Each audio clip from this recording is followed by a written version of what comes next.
Ka Sorkar Jylla ka long ka bajab ha ka banlit shaw ya ki arspa saupu Ngut ki Nongshong Shnong ka Jylla ki berang sakut ha Manipur. Kene ka jinglit shaw ya ki kala yai beteng hadu san sngi.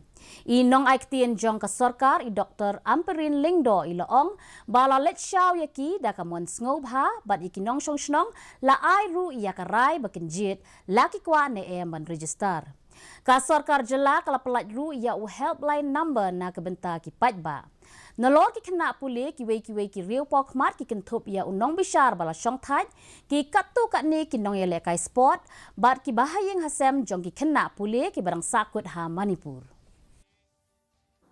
Because today was the last day where we engaged in this kind of a rescue, and as of today 242 citizens are back in the state of Meghalaya. Are they all students or they are from other sides? It is a mixed group of citizens.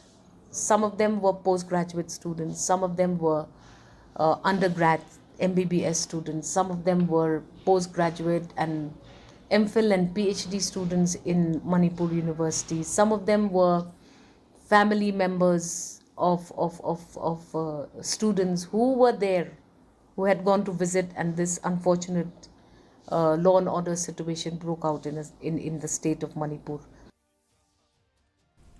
Ulat ke Jylla Meghalaya upagu